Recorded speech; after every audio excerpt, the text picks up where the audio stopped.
So friends, let's continue with the formalities of the contract of sale. Let's consider price now in the contract of sale. We have done goods as the subject matter of the contract, destruction of goods also we have considered. Now let's take a look at the price. Now, I would like to take you back to the definition of the contract of sale. The contract of sale specifically mentions price. What is the definition of contract of sale? The definition of contract of sale is the contract of sale is a contract whereby the property in the goods is transferred by seller to the buyer for a price. The seller transfers or agrees to transfer the property in the goods to the buyer for a price. So, price is very important for sale to happen. Without price, there can be no sale. Because if you do not have a price to your product, no price is attached to the product, what will be the consideration for the product? What will be the consideration for the good? There's no price. What will you get in return? If you don't get anything in return, it cannot be considered as sale. So price is one of the most important essentials of a contract of sale, and we have covered price under the essentials of contract of sale also. So what do you think would be the formalities relating to price? Do you think it's as simple as two people come together, discuss what is the price, pay the price, take the goods and leave? Or there may be some other formalities and issues as far as price is concerned? Yes, there are many things relating to price. Let's discuss them one by one. So price of goods is monetary consideration for what? For the goods. You get goods, you pay some price.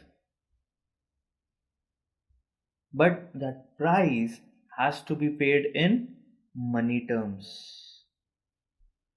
It has to be monetary. You cannot say, I'll pay price in kind. You give me your let's say wheat and I'll give you utensils. No, that kind of a transaction is not considered under the contract of sale, because this is a barter transaction, and barter transactions are kept outside the purview of the contract of sale. So price has to be paid in money terms only. It cannot be paid in kind or in any other form. It has to be in monetary terms. Now let's see how price is fixed in a contract. What are the different ways or methods or modes of fixing the price? The first is that the price may be fixed mutually by the parties. Now this is very easy to understand, because this is how generally most of the transactions of sale happen. Most of the transactions of sale happen by mutual fixation of price by the parties. For example, you go to purchase furniture. There's the seller and you are the buyer. Now when you are done selecting what kind of furniture you want, then you come on to the negotiation of price. Now you as the buyer and the shopkeeper or the furniture seller as a seller discuss the price mutually, negotiate the price mutually and fix it. Let's say you want a wardrobe. Now you both decide that the cost of the wardrobe would be 50,000. Now who is fixing the price here? The parties themselves are fixing the price. So this is the best, the simplest, the easiest method of fixing the price, that both the parties together fix it by the agreement. The next method or the mode of fixing prices as provided in the agreement or the contract. The parties may not necessarily fix it together. Rather, they might choose or select or agree on to a method by which the price would be calculated. So they might devise or derive a manner, a formula, a method by which the price will be derived. For example, the price may be derived as cost plus profit of the seller minus commission of the salesman. This is just for example. The contract between two persons may be in this fashion, that whatever the cost of the product be plus 10% profit on it minus 5% commission. So then you might arrive to the price of the product. Now here the price of the product depends upon the cost, but this is relevant to this case only. There might be some other method, other manner, other mode of determining the price. So that manner, that mode, that formula of ascertaining the price, when it is mentioned in the contract, we say that the price is fixed as per the manner specified or provided in the contract or the agreement. The third is by a third party. Many a times it is difficult for the parties to ascertain the price. The best example in this case will be diamonds.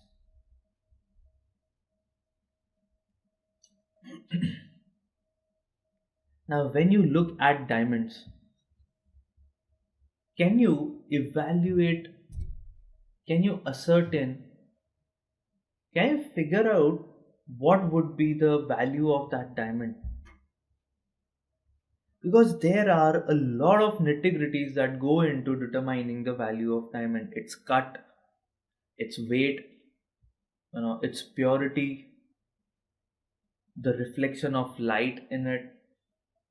So there are many things that go into determining the value of diamond. Its size, its shape. So you have specialized people who determine the value of diamonds, because two diamonds which look almost similar, there may be a vast difference between their values. So you need experts and specialized persons who have knowledge in valuing such things. Same is the case with gems like ruby, topaz, emerald, moonstone. These are gems. Now, as a layman, you will not be able to figure out which of the gems is real and which one is, fake. So you go to a specialized valuer for gems. He'll tell you what is the value of that gem. So in such cases, you go to the valuers. I'll also like to mention the valuers for buildings here. There are separate valuers for buildings who value the, they bring out the value for the building, for the flat, for the shop, for the complex. They specialize in ascertaining values of properties. However, properties is not kept within the four walls of the Sales of Goods Act. That is the reason why I separately mentioned it. However, diamonds, gems, these are some things which are considered as goods. Okay, so parties may choose to appoint a third party valuer, and he may decide the value of the product. So that value will be nothing but the price of the product.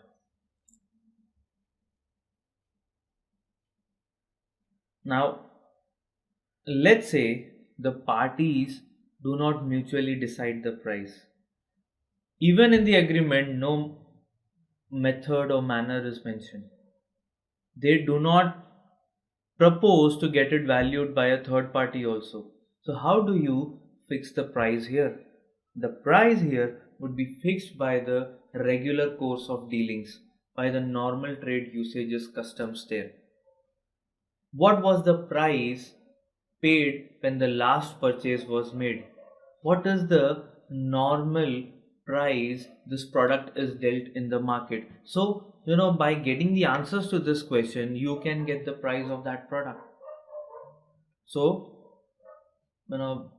if the parties do not agree to a value, they do not agree to the method to derive the value, they do not want somebody else to value it to bring out the price, the price may be decided as per the regular course of dealings, as per the past experiences, past transactions, last transaction. So these are the different methods by which price is set, price is fixed between the parties. The first is the parties themselves mutually fix.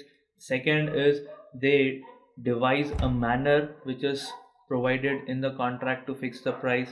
The third is they appoint a valuer, they appoint a third party who fixes the price for them. And finally, price may be fixed as per the normal course of dealings between them. Now, there are a couple of points I would like you to note in this topic. The first is when the price is not fixed, the price is not fixed. The owners, the parties do not mutually fix the price. Even the contract does not mention any method to fix the price. Third parties are not involved in the transaction. Even with the trade usage or past dealings, regular course of transactions do not tell you what should be the price, because there may be a lot of variation, there may be a lot of fluctuation, or possibly this is a new transaction, so there's no custom or trade or normal course of dealings regarding this product or good. So what do you do in such cases? In such cases, the buyer has to pay a reasonable price. When the price by the above mentioned methods, these methods cannot be fixed, the buyer has to pay a reasonable price. Now, reasonable price is a question of fact. Reasonable price may vary from case to case basis. Reasonable price for clothes may be different. Different qualities of cloth, the reasonable price for different qualities of cloth may be different. Reasonable price for diamonds may be different. Reasonable price for different qualities and sizes of diamond, the color of diamond may be different. So reasonable price is a question of fact, and it differs from case to case basis. The next point to be noted is that if the third party fails to value, if the third party does not determine the value, then what happens? Then the contract becomes void. The whole of the contract becomes void.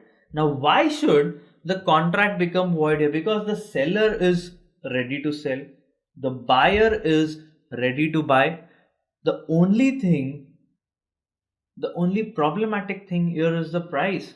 The price was to be ascertained by a third party, and now this third party is not telling them the price, he is not valuing the goods. This contract becomes void on the grounds of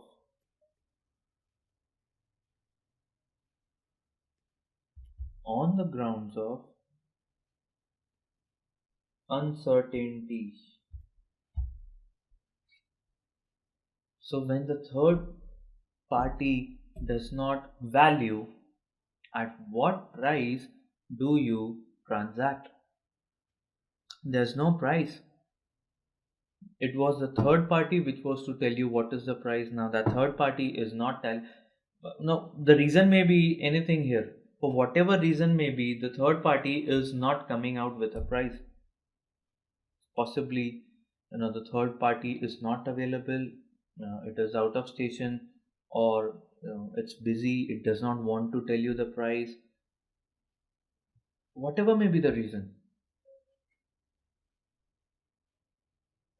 Point is that the price is not known to the parties. The parties decided that the valuer will give us the price. Now the valuer is not giving the price. What do they do? What are their options? They do not have any options in this case. Now, why do they not have any options? Because this contract will become void on the grounds of uncertainty. There's no certainty as to what is the price in this case.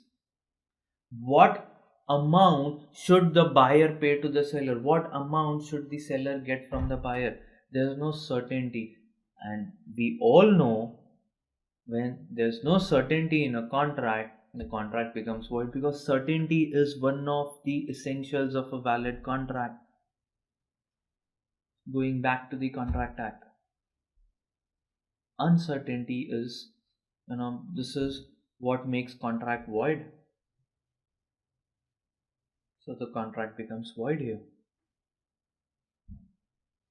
The next point is, if third party is prevented by one of the parties. There are two parties. First is the buyer, second is the seller, and there is this third party who will be valuing the goods. Now this third party is prevented by one of the parties. Let's say the buyer prevents the third party from valuing the goods, from determining the price. Now what will happen? Now what will happen is, this buyer, the defaulting party, the party which is at default,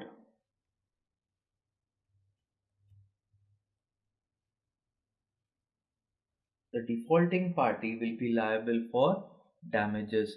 Whatever the loss that the seller would be incurring in this transaction, he can recover from the buyer. Now please remember that in this case, the sale hasn't materialized, the sale hasn't happened, the sale is not complete. And since the sale is not complete, ownership has not got transferred from the seller to the buyer. And since the ownership has not got transferred, the goods belong to the seller. So he cannot ask the goods back because goods are his only. So what he can do here is, he can only claim the damages, whatever the losses he incurs because of not going ahead with this transaction. He cannot go ahead with this transaction because the price has not been ascertained by the third party, because this third party was prevented from determining the price by the buyer. So whatever the loss he incurs in this transaction will be compensated by the buyer. Buyer will have to compensate. Let's say the seller was at default. The seller does not allow the third party to determine the price. So what happens in this case is, the buyer gets the right to claim damages from the seller. Whatever loss, if at all, if the buyer does not incur any loss, then he will not be able to claim compensation for that loss, because there is no loss at first place. So if he incurs any loss, let's say the price of that product goes up. So whatever loss he'll incur, he'll get it compensated from the seller. So this is relevant for both of them. In short, the defaulting party has to compensate the aggrieved party for any losses he incurs. The last point here is, I'll just remove this thing. The last point here is, goods delivered, but the price is not ascertained. So what is to be done? The buyer has to pay a reasonable price. Now, there is no agreement on price, yet the seller delivered the goods to buyer. Now, buyer will have to pay a reasonable price. The price was not ascertained. It was not possible to ascertain price, yet the seller delivered the goods to the buyer. Now, this point is almost similar to the first point, wherein the price is not fixed, the buyer has to pay a reasonable price. Okay, so this was regarding the price of goods.